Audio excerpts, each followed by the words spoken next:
Thanks very much, and thanks for the invitation to speak this evening. I'm going to, this is a slight change of tack in that I suppose we're bringing it from the lab and that phenomenal work that Matthew and colleagues are doing, and looking at how this has been applied and what is this progress that we're seeing in Alzheimer's disease.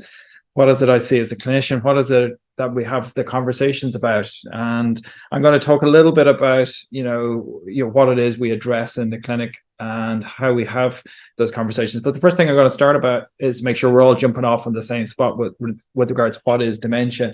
And dementia isn't a diagnosis. Okay, dementia is a term that describes where, as a result of a memory or thinking difficulty, somebody's not able to do their day-to-day activities as well as they did them before. So it's a bit like saying somebody's breathless. It doesn't tell you what's causing their breathlessness. It's a general term, and it's related to a loss of function or a loss of ability to do your day-to-day activities.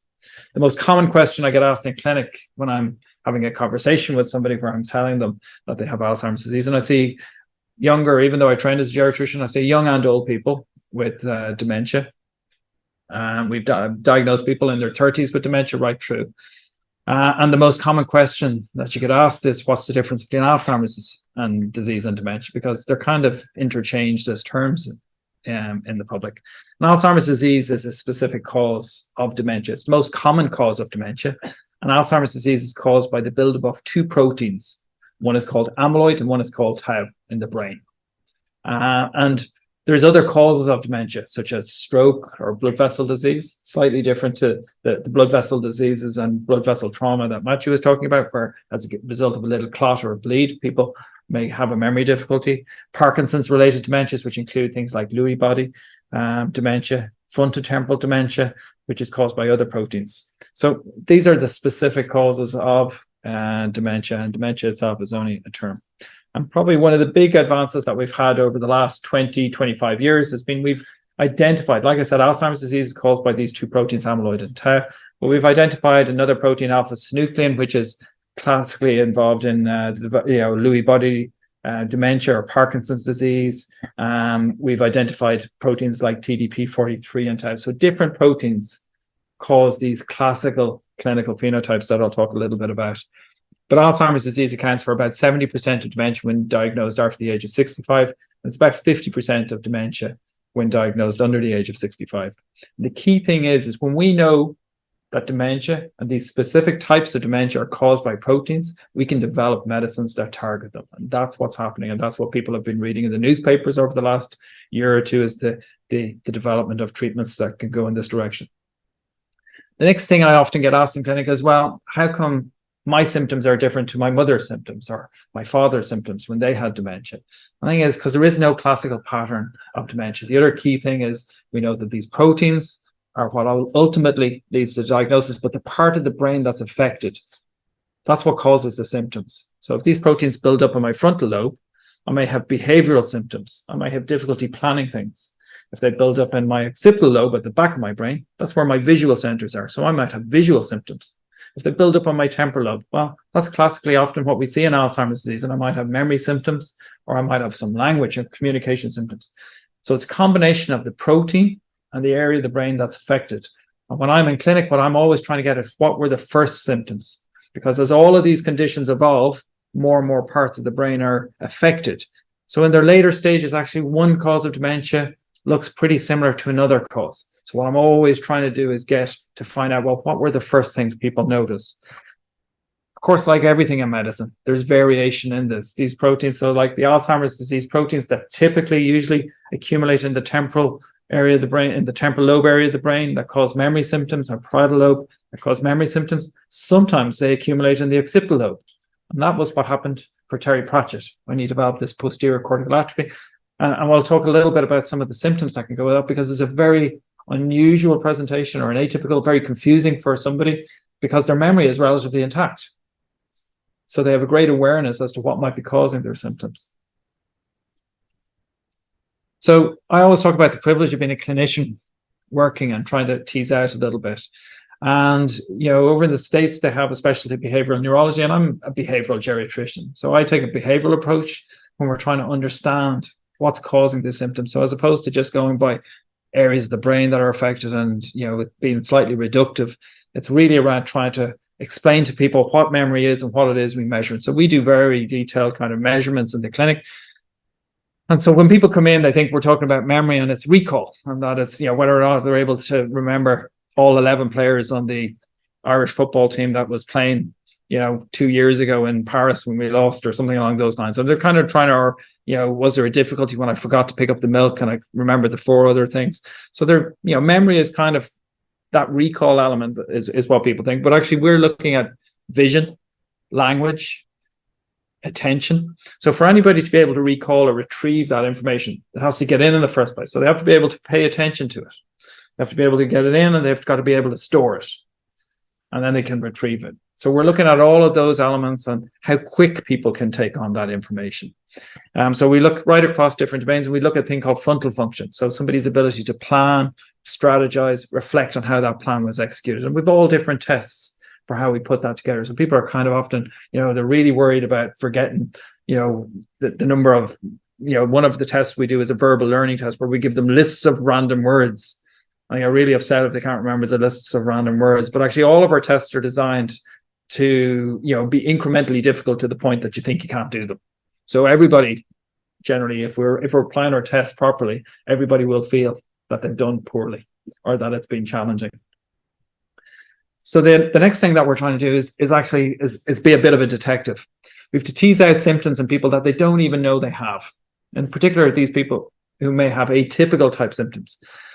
So for visual symptoms, you're trying to actually tease out things whereby somebody goes to the fridge and they're going to pull out they're going to get a liter of milk, but they actually come back with the butter. They're trying to take a fork out of the drawer, but they take out a knife. They're looking at something. They're looking for something in their cupboard. It's right in front of their eyes, but they can't see it. They have difficulties with depth perception. They have difficulties with, how close they can track to the car in front. They have difficulties walking from one flooring surface into another flooring surface, or along a corridor where you might changes. Those are kind of symptoms that somebody with posterior cortical atrophy may have, where their visual centers are affected. They have difficulty reading. The pages jump around on the page, so they have difficulty kind of reading across a sentence because the words keep moving. Now, oftentimes people won't be aware that these are the symptoms they're coming to you with. They'll say, my memory's not good. And you're having to tease out and work backwards and say, well, what is it you're having difficulty doing? And then actually really trying to tease out. And same thing with praxis. Praxis is our ability to do things. So, a mechanic who's having difficulty now cutting his meat because they're clumsy, and they get this clumsiness. And when the parietal lobe, or where you get language or communication, where somebody is saying, will you pass me the butter, and they say, will you pass me the flutter? Or if they are trying to ask for an apple and they say an orange, or if every animal that they see they call animal. So it's a dog, it's an animal. It's a bird, it's an animal. That's semantic collapsing. That's another semantic variant dementia. That's often what we see is you get these communication centers affected. And you're trying to tease out something that probably people themselves may not notice.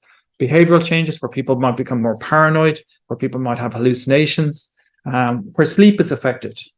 Where the person is actually asleep while their symptoms are happening, but their bed partner or room partner may notice that they're flailing in their sleep, or that they're waking up and they have no awareness of the fact that they've been thrashing about in the bed. Or they may have changes in their walking or how they walk. They may be more clumsy. They may be more stiff. They may be Parkinsonian when they walk. So all of these are the kind of things that you're trying to tease out. Oftentimes in people who haven't maybe fully noticed those symptoms or elicited those symptoms themselves. And then there's understanding the changes in behaviors. And often when I'm having this conversation, I sort of say, there might be 3 or 4 of us in the room. And I'm sorry, there's 3 or 4 of us, we're looking around and we all think we're seeing the same room, but we're not seeing the same room. And oftentimes for people living with dementia, they're not necessarily seeing the same room as we are, and we have to get inside their heads. So oftentimes, family may report low mood, but actually it's apathy.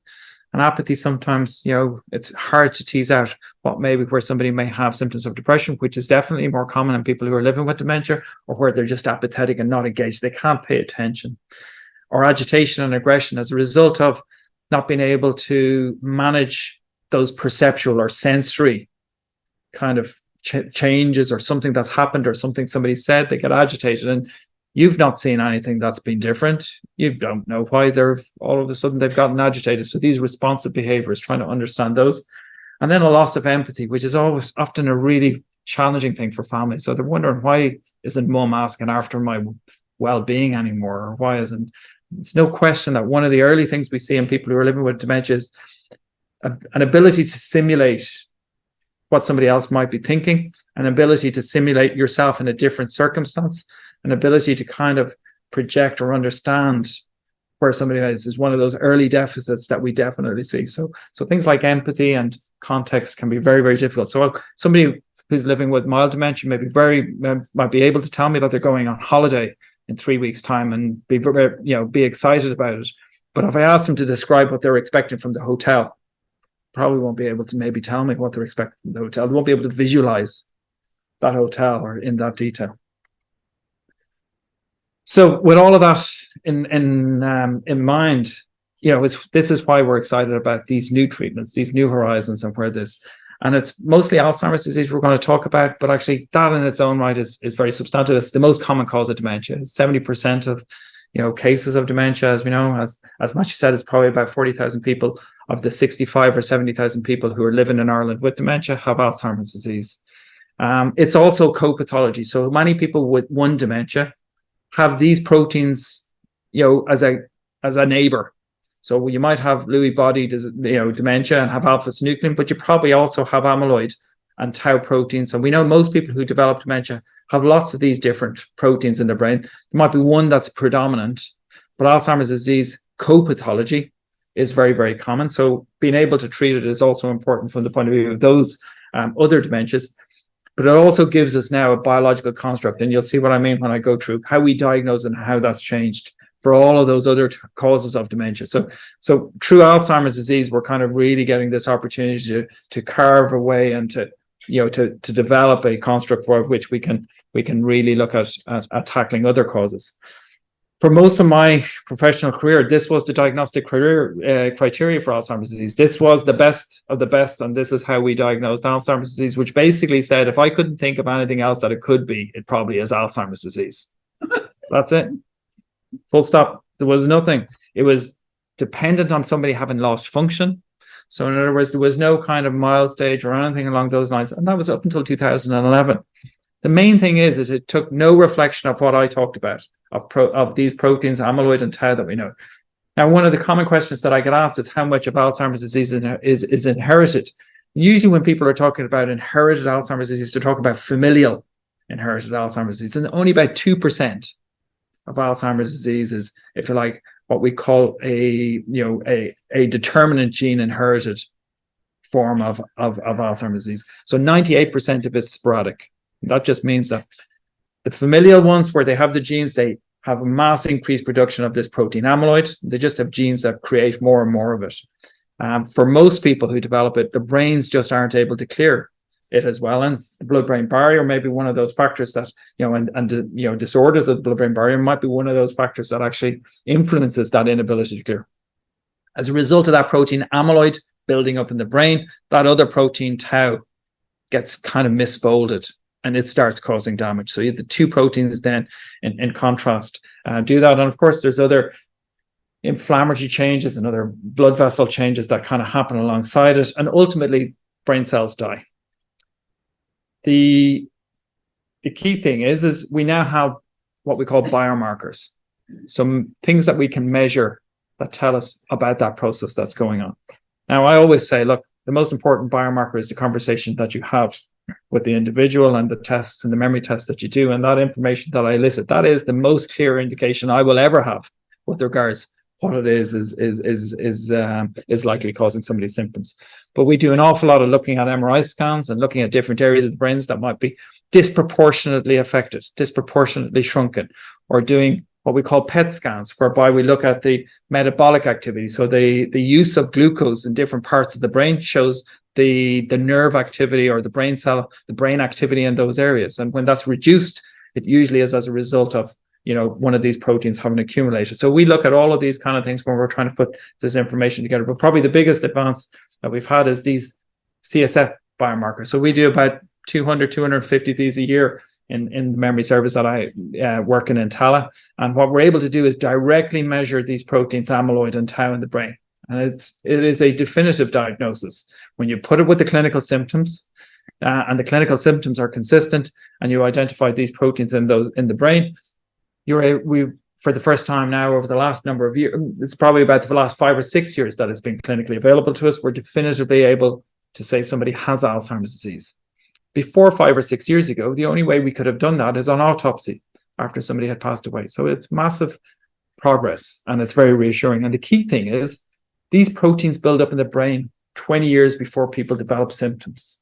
So can you imagine if you were identifying a cancer that is very, very significant, has very, very significant life effects, but you're able to identify it 20 years ahead of those effects. And this is why there is excitement. And this is why when we now look at our diagnostic classification, it has all of those areas to the left, which are people without any memory symptoms or people with very mild memory symptoms. And the vast majority of people that we do these biomarkers on in Tallaght have little or no memory symptoms. So they would have mild memory symptoms. And it goes right the way through to that traditional. But the key thing is that right the way across, we're looking for evidence of those proteins as part of that diagnosis. What does that mean? So what does a better diagnosis mean? Well, a better diagnosis means, and a better ability to have a more accurate diagnosis has opened up the opportunity to identify people with Alzheimer's disease much earlier in the condition. So if you think back to the original diagnostics thing, you had to have function loss. Now we're able to diagnose Alzheimer's disease before people have function loss. And that gives us an opportunity to give therapies to people before they develop clinical symptoms.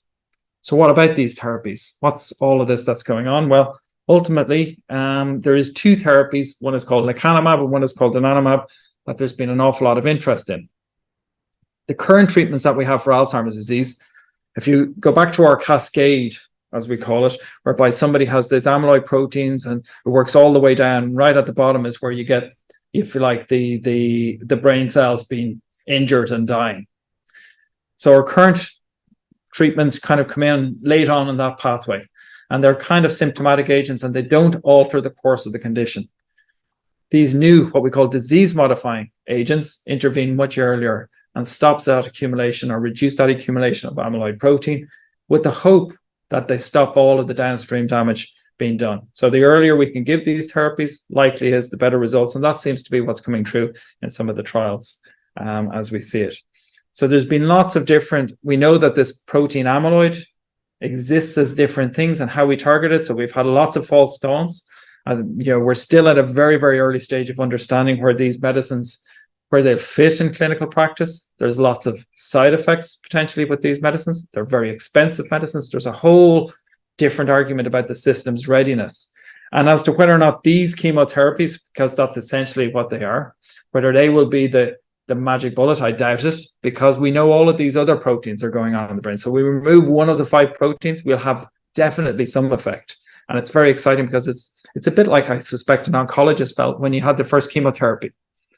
But we know that we're going to get better therapies. Or it's a bit like the infectious disease consultant felt when they had the first therapy, the antiretroviral for HIV.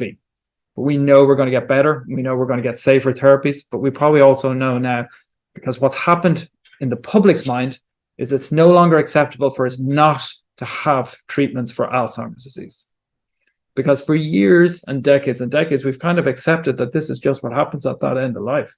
Whereas now, actually, the public are kind of saying, well, why don't we have treatments? We saw what we did in COVID. Why aren't we doing this for Alzheimer's disease? Why aren't we moving as quick on that? So I think that's probably the big pressure that's kind of coming through. And these therapies are kind of really engaging, people around it. But I think I would also be cautious about us having an over-dependence on these 2 therapies, because I think they're only the start. Dementia Trials Ireland, and Kevin, who's going to talk later, is also one of our phenomenal ambassadors and supporters in Dementia Trials Ireland. Our mission is to kind of open up access. So like people who have cancer diagnosis can participate in cancer trials, is to open up access for people to participate in these kind of clinical trials. And we've a cognitive clinical trials unit in Tallaght, where we're doing several of these studies looking at different medicines as they're coming through. We've different diagnostic things where we're looking at digital gait, so where we're measuring changes in people's speech, changes in people's walk to kind of develop like what we call digital biomarkers that can go along with these other things. And the key thing is I was saying that this is the pipeline, drug development pipeline for Alzheimer's disease. So there's 36 treatments in very advanced stage trials for Alzheimer's disease, and nearly all of those are looking at how we modify the disease. So the future is, there's good reason to be optimistic that we're getting towards a better future for having disease modifying therapy. But I want to probably finish up with one or two slides on just this concept of brain health, because this is massively important. If I talked 10 years ago about the potential to prevent dementia, so take these young people who have had their injuries, and what can we do to, you've had your injury and you're 15 or 16, you can't undo that piece. Well, what is it that gives you the best chance that you don't develop dementia? And we know that when we look at cohorts of people who are 90, lots of them have enough of these proteins in their brain that they should have dementia, but they don't have dementia. There's protective factors. We know up to half of all cases of dementia, about 40% or so, are potentially preventable by doing different strategies. And it's right across the life course, all the way from education and different, societal factors in early life to risk factors like blood pressure, cholesterol, diabetes, what we eat, smoking in later life. But I want to emphasize a few of these. Exercise is the most important. Now, this isn't just he's saying to do nice stuff because nice stuff is good to do. This is very, very well established evidence. It's really, irrefutable evidence at this stage. And what we have is, exercise is the best medicine. I presume that wasn't on my slide. But actually, the most important thing is if you do it in the company of others, you get a double dose. All right. And Xwell is our community partner that we would do an awful lot of that. We were talking earlier on about hearing and vision checks. If you think your hearing is fine and you're over the age of 65, you have no idea your hearing is fine. You have to get it formally checked. Our brain kind of makes, essentially masks over any of the little emissions that we might have. So formal hearing assessment, formal vision assessment. We were talking about cataracts and the importance of are a really, really important factor. We know that midlife hearing loss is a huge risk factor for the development of later life dementia. And the other thing, because it's seasonal and there may be people listening who are kind of vaccination is a key thing. Okay, so there's lots and lots of epidemiological studies that are coming through now that are saying that influenza, so if you take your flu vaccine for 3 or 4 years, probably equates to a 40% reduction in your risk of developing dementia. So it's dose response and everything and related. Same thing with pneumococcal and shingles vaccines. And part of it is to do with the fact that you reduce down that inflammation that affects the brain. Okay, so it's not the direct effect, it's just that you reduce down that inflammation that might be there with it. So this is kind of the last slide, and it's essentially that over the next 5 years, and I do think we're talking about that timeline. I think it's going to be 2 years before we're probably giving these agents in a clinic in Tallaght or anywhere else in the country. But I think blood-based biomarkers, so I mentioned CSFs, but actually blood-based biomarkers are coming along very quickly. So, already over in the US, the FDA has licensed blood biomarkers similar to the lumbar puncture that we do that's able to measure these proteins and measure different types of proteins that will probably indicate risk, including the ApoE. So they'll be kind of on a panel as it would look. So somebody over the next few years is probably going to go to their GP, have a screening test for their memory, and a blood test that'll turn around in a week. They'll be sent into ourselves where we'll kind of, do their other scans, assess them from the point of view of their risk. We'll do either a CSF or a PET scan to confirm that they have amyloid. We'll start them on the chemotherapy. They'll have sequential, so it'll be like chemotherapy as you would have for treatment for, a cancer or something else. You'll have your course of chemotherapy over 12, 18 months, and then you'll be cleared of that protein. And you'll continue to live well. And what we'll probably do then is we'll monitor either through blood tests or through scans as to whether or not that protein has reaccumulated. And that's a real potential vista over the next few years. And I think over the next 5 years, I'd be quite confident that that's where we're going. But there's a huge amount of systems readiness. So that's what we're able to do. Getting to do it is going to require investment in things like MRI scans, PET scans, blood tests, training up doctors who are able to do it, training up nurses who are able to do it, and a whole systems review that our GPs and everybody else can feed into. So thank you very much for your time.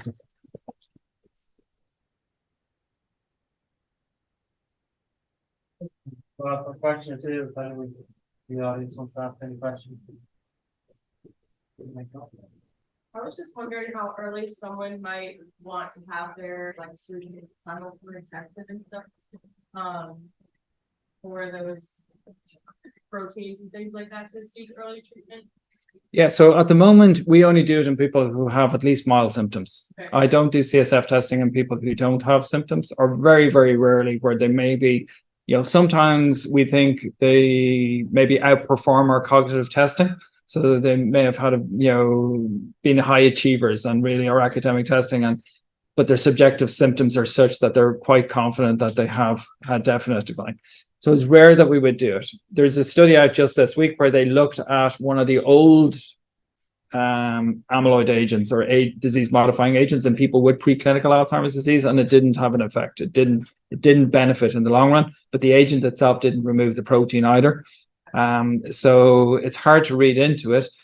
But donanemab and lecanemab, which are these two new agents that are coming through, they both have trials active now looking at treating it in people with preclinical Alzheimer's disease, which are people who have no memory loss whatsoever. They don't even have mild memory symptoms. So certainly it's an area that it's going to. I'm a little uncomfortable as a clinician because we've got so many people with symptoms that we need to get care to. And it's healthcare is a finite resource and where you direct it. And then also we know it looks different as well. So people with preclinical Alzheimer's, so people who don't have any memory symptoms, there's a lot of them that seem to be able to have these proteins and not necessarily progress. Whereas people with mild memory loss who have these proteins almost certainly progress. So it's a little different. Know why some people get both. Yeah, so I mean, I think that it's a range of kind of susceptibility factors. So there's no question that lifestyle risk factors play a part, and life risk factors, genetic risk factors. ApoE is one of those key risks that we know, and your ApoE risk genes. I think actually the more interesting question is why some people develop the proteins and don't develop the symptoms. And then some people have very low thresholds or very low proportions of these proteins and have significant symptoms. So there's a lot of different susceptibility kind of factors. I think one of the things, and I didn't just in the amount of time you have, it's hard to cover everything. So Alzheimer's disease and women is a really, really under-discussed issue. Alzheimer's disease is almost a female condition. 65% of people who live with Alzheimer's disease are female. Their trajectory of decline is greater and faster than it is with men. Even when we're talking about things like head trauma, their outcomes when they have head trauma and their rates of head trauma are probably higher than men in the general population. Outside of probably contact sports, I don't actually know if there's been too much in contact sports. We know that 65% of caregivers or care supporters are female. We know that most females then have to make changes whereby they stop occupation or have to step out into part-time occupation or leave their occupation while they're doing that, and that leaves them with a bigger pension deficit than men. So dementia and Alzheimer's disease is a massively inequitable condition that disproportionately affects women right across all different areas, right through to actual also female participation in clinical trials, despite the fact that more women are affected. We don't see that reflected in participation in clinical trials, right through to the participation of women in designing clinical trials and all of those kind of things. So there's lots of different factors that feed into it. I know that's a bit of a tangent, but it was an opportunity to talk about something that's not often discussed, which is that disproportionate effect of dementia and Alzheimer's disease on women. You spoke about factors like which protect individuals who already have genetic risk factors, but still they are not affected by Alzheimer's. What are those factors? So a lot of things, I suppose, high educational attainment, people from wealthier backgrounds, people who have had lower incidence of cardiovascular. So there's been lots of there's also probably a survival benefit that we see in some of the studies as well, whereby if you're a male and you haven't had your midlife big vascular event, either as a heart attack or a stroke, and you're surviving into later life, you're probably you have a different type of brain to somebody who does have those events. So there's lots of different variation, but a lot of it is, social connectivity, hearing, alcohol consumption, smoking. All of those risk factors are, feed into ultimately your susceptibility risk. So we have a brain health clinic, a specific clinic that we run for people who've come through this memory diagnostic piece. And part of what it does is we give people a dementia risk score. We use an Australian dementia risk score calculator. We show people exactly on the basis of their physical activity, their smoking, their alcohol consumption, everything, what their dementia risk likelihood is. And by just altering that kind of algorithm, we're able to show how they're able to change it. So by stopping smoking, you can reduce your risk by 10% by stopping, your alcohol consumption. So those kind of behavioral changes, but you can see very dramatic, differences depending on, those, if you like, lifestyle risk factors, and where, as well as all the other genetic risks.